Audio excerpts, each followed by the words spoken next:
Esto fue en la semana, en estos días. No es de buenos padres dejarle deudas a sus hijos. Por eso todos tenemos que estar comprometidos en reducir lo antes posible el déficit fiscal y transformarlo en superávit, para en vez de dejar deudas, pagar las deudas. En vez de oír, escuche. Y esto es lo que estamos comprometidos la nación, las provincias y los municipios. Con austeridad, con responsabilidad. Marca de radio. Tarifazo, tarifazo, tarifazo, ¿a dónde va la plata? Nos estábamos preguntando. ¿Y qué les parece si le preguntamos a una persona que sabe de estos temas, los maneja, los estudia, como Andrés Aciaín? Él es economista, director del Centro de Estudios Scalabrini Ortiz. ¿Qué tal, Andrés? Pedro Brigal, el equipo de Marca Radio, te estamos saludando. Hola, ¿qué tal? Buen día, ¿cómo están todos? Bien, a ver, Andrés, la primera pregunta que nos hacíamos acá y no podemos responder es, ¿a dónde fue esa plata? Bueno, mira, acá lo que hubo es una doble política, ¿no? Por un lado, parte de esa plata es la rebaja de los subsidios, ¿no? Y por el otro lado, en paralelo, mientras se aumentó las tarifas, se le aumentó los ingresos a toda la cadena energética, desde las empresas de hidrocarburos, a los que le aumentaron el precio que le pagan por la extracción del gas, a lo que es las grandes distribuidoras mayoristas, hasta lo que son ya las distribuidoras locales, ¿no?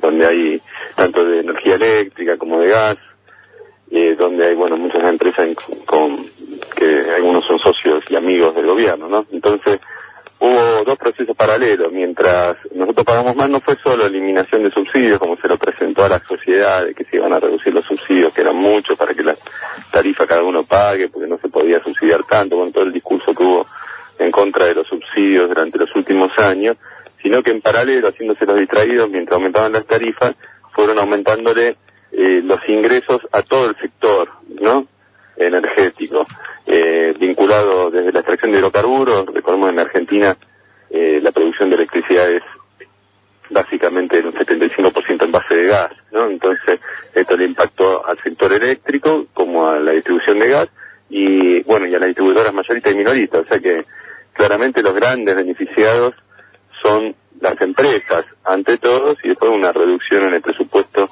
del costo de los subsidios, que en paralelo incrementaron otras partidas como el pago de intereses de la deuda externa. Ahora, ¿cómo hacemos nosotros para saber de qué manera se invierte? Te hago esta pregunta, Andrés, porque todos los gobiernos dicen, nosotros invertimos, los anteriores no invertían. Vienen algunos expertos y te dicen, no invirtieron nada, está todo colapsado. Vienen los anteriores, te dicen, nosotros invertimos mucho. Llega el verano y se corta la luz y uno no sabe muy bien si es porque no invirtieron, por el calor, porque está todo saturado, porque hay más gente que está utilizando la energía eléctrica, si es una combinación de todo. O sea, ¿cómo hacemos nosotros que no manejamos números y que además desconfiamos de lo que dicen algunos economistas, no vos en tu caso, por eso te consultamos, como para saber dónde estar parados? Mira, yo creo que acá hubo un cambio de lógica, pero que para mí, desde mi punto de vista, no solucionó el problema, ¿no? O sea, nosotros podemos decir que teníamos servicios baratos y malos, en general, bajo la gestión anterior, y ahora pasamos a tener servicios caros y malos, ¿no? Y la lógica del gobierno actual era que, aumentándole la rentabilidad a las empresas, estas iban a invertir. Yo, digamos, siempre di el ejemplo de lo que son las empresas de celulares, ¿no? El servicio de celulares es de los más caros del mundo en la Argentina, y sin embargo el servicio es de los peores porque las empresas no invierten. Entonces, ¿esto qué te muestra? Que no es una cuestión de aumentar la rentabilidad de las empresas y automáticamente se va a traducir en inversiones. O sea que, en todo caso, lo que tendría que haberse programado es metas de inversiones en sectores estratégicos para ampliar la capacidad de oferta productiva a cambio de los aumentos de tarifa. Pero acá le regalaron la plata sin pedirle a cambio ningún compromiso de inversión. Incluso cuando fueron las audiencias públicas se cuestionó y se discutió dónde estaban los compromisos de las empresas por las inversiones y directamente se hicieron los distraídos. O sea que no hay ningún compromiso. O sea, no están los documentos. No hay compromiso real. No hay proyectos, no hay ningún proyecto que se haya comprometido a las empresas a invertir a cambio de la transferencia de ingresos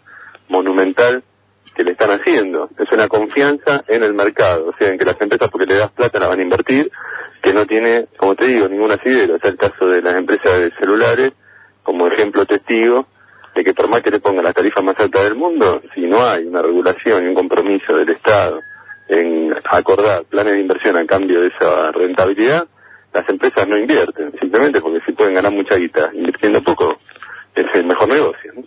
Ya que hablamos de economía, quería llevarte al terreno también por el que te estamos llamando, que tiene que ver con un decreto de necesidad de urgencia, lo que se llama habitualmente un DNU, del presidente Mauricio Macri, que también, por lo general, la gente no sabe ni qué es un DNU, que es una facultad que tiene un presidente de utilizar, y creo que mucho menos los detalles, porque creo que abarca muchos temas.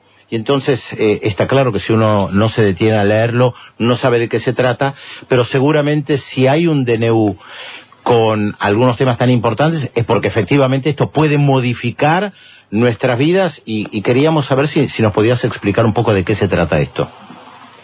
Sí, mira, acá están aplicando esa estrategia, no me acuerdo qué ministro había sido, parece que Bullrich, que lo dijo en una conferencia, de tirar, podemos decir, tiros a granel para todos lados. Sí, fue Bullrich. En todo caso, le frenan a algunos y pasan los demás, ¿no? Entonces la estrategia es tirar ese tipo de mega decretos que van desde la regulación de los cuatriciclos hasta cómo puede operar con acciones ANSES, ¿no? Pasando por que te puedan embargar por deuda la cuenta a sueldo. Entonces hay una variedad de temas, un abanico de temas tan grande que la idea es, bueno, no podrán frenar a algunos, pero el resto va a pasar, ¿no? Me parece que esa es la estrategia en términos políticos. Y después en términos económicos, digamos, bueno, uno de los que sobresale es ese, que le dan una amplia libertad al ANSES, digamos, para constituir, estructurar fideicomisos, alquilar o prestar títulos y acciones. Esto yo no sé si será, digamos, como ANSES tiene que reunir una mayoría de 2/3 en el Congreso para vender ciertas acciones que hayan decidido darle esta autonomía para alquilarla o prestarla. ¿Me lo traducís al castellano? Sí, me parece que, bueno, no te las puedo vender, porque necesito una mayoría en el Congreso que me lo vote, te las alquilo. Las manejas vos por un precio módico, ¿no? Pero eso es como privatizarlo, Y bueno, por eso mismo, digamos, como el gobierno anterior había dejado una regulación clara de que el ANSES, para deshacerse de las acciones de empresas que tiene, esto tenía que ser aprobado, si no me equivoco, por 2/3, no tengo la memoria, digamos, de diputados y senadores, digamos, en el Congreso.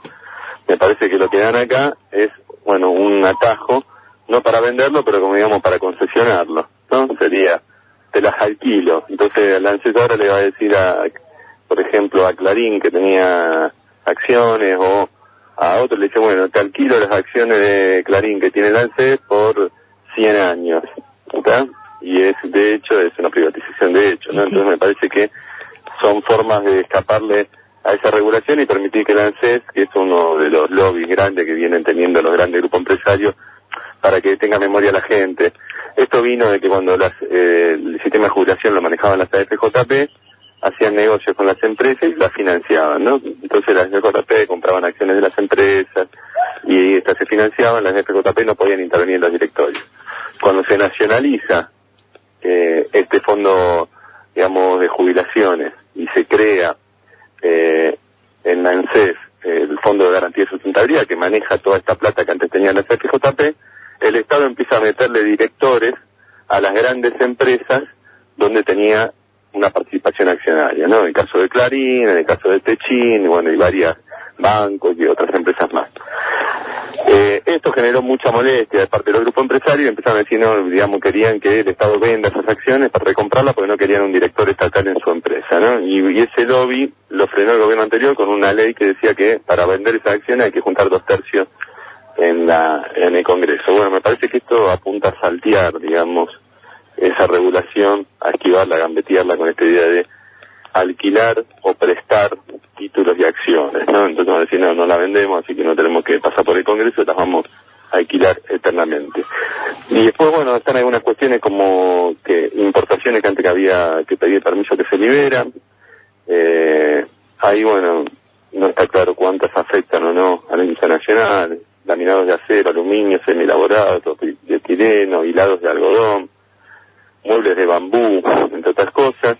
Después se dispone la posibilidad de vender, digamos, el ejército tiene, las Fuerzas Armadas, en realidad, tiene tierras, bueno, a lo largo y ancho del país, que esto viene de la ley de abastecimiento de la época del peronismo, del primer peronismo del año 52, que estaba la idea de que, bueno, ante un conflicto o algo, el ejército tenga la capacidad de producir alimentos, por lo menos para autosustentar la fuerza, ¿no? Esto tenía una idea de un posible conflicto bélico, bueno, que las Fuerzas Armadas tengan capacidad de producir alimentos, porque eso es una parte de una estrategia de seguridad nacional.